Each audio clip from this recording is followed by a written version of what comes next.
Hey insurance, this is Tony Cañas, and today I want to tell you about this really cool lecture from MIT professor Patrick Winston called How to Speak. And basically, it is all about how to give a presentation.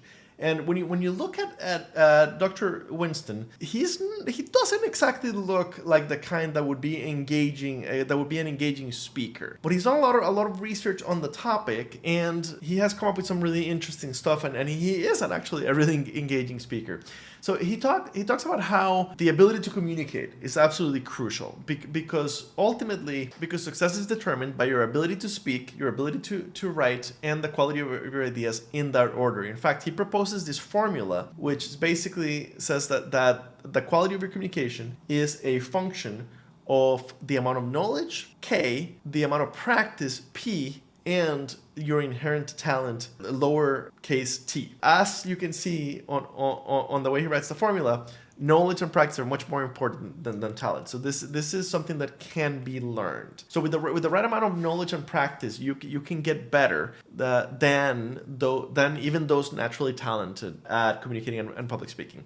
The whole goal is to maximize our ability to get our ideas valued and accepted. Humans have only one language processor, so we can only understand one thing at a time. So because of that, you need to ask people in your presentation to turn their cell phones off, to put their laptops away. If they're looking at that, they're not paying attention to your presentation. You need to start with an empowerment promise of what they're going to know at the end of the session. So for example, my session millennials, I should started, according to his theory, with something like letting them know that only 4% of millennials are interested in working in insurance. By the end of the session, you will be better prepared than 90% of other insurance professionals to engage and retain the millennials that you do have on your team. It's a good idea to cycle on the subject. So go around it. So what he means by that is having an intro, a middle, and a conclusion. And so basically in the intro, you tell them what you're going to tell them. In the middle, you actually tell them. And in the conclusion, you remind them what you told them.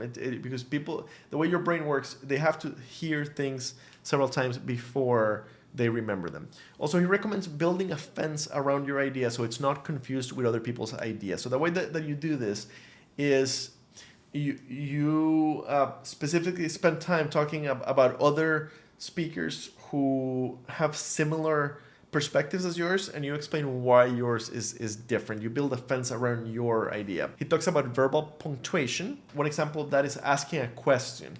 Asking a question is a good way to wake the audience up. And he's even done research on how long you should wait after asking a question. It turns out you should wait for 7 seconds. And the question should be chosen carefully. He talks about that.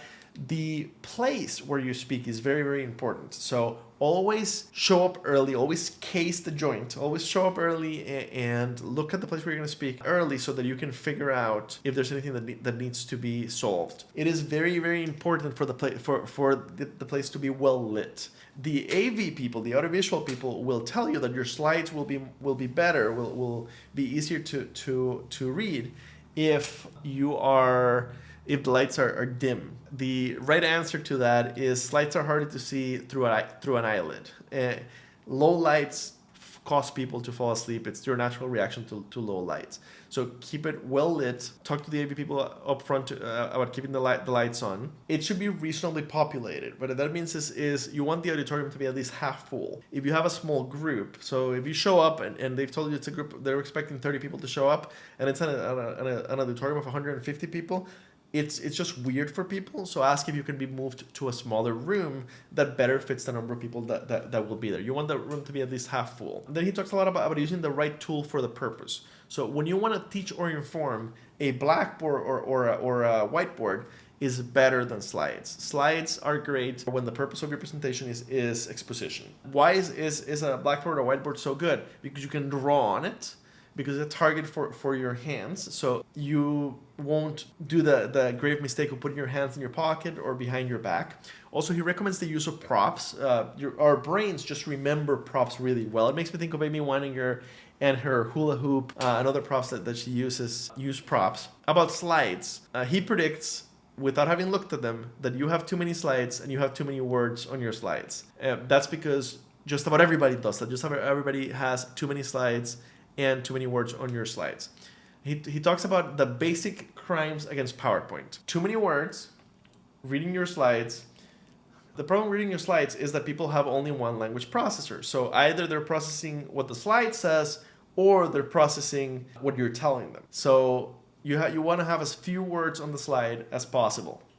Another crime against PowerPoint is standing too far away from the screen. So basically, if you're standing here and the screen's over there, the audience has to do a tennis match where they're looking back and forth.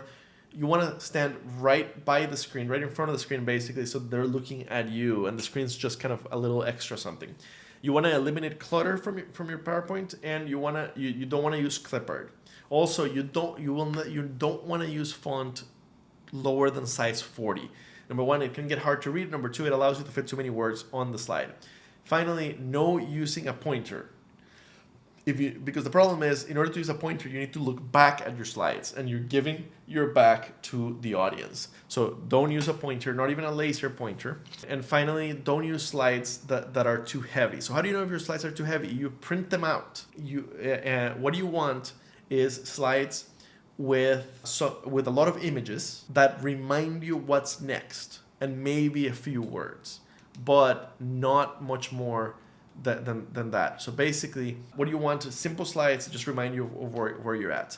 You're okay to use one complex slide per presentation, and the one proper use of the complex slide is to illustrate how complex things can get in the topic you're talking about. He did a lot of research on what inspires people. Well, what inspires people is speakers who display excitement and passion about what they're speaking about. When you're practicing your presentation, you want to show it to people who don't know your material, because people who know your material will hallucinate that there's material in there that isn't there. Basically, get a friend who doesn't know anything about your presentation, make them watch your presentation, and then ask them to make you cry with tough feedback.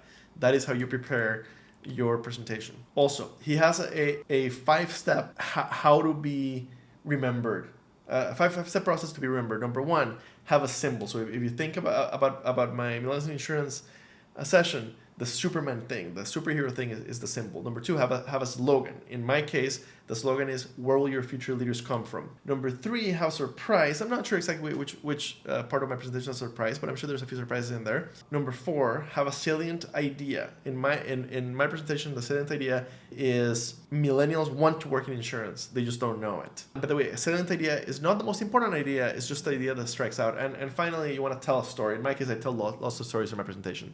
Then he also spends a good amount of time on how to end the presentation. Saying thank you is not good. Saying goodbye is not good. Saying the end's not good.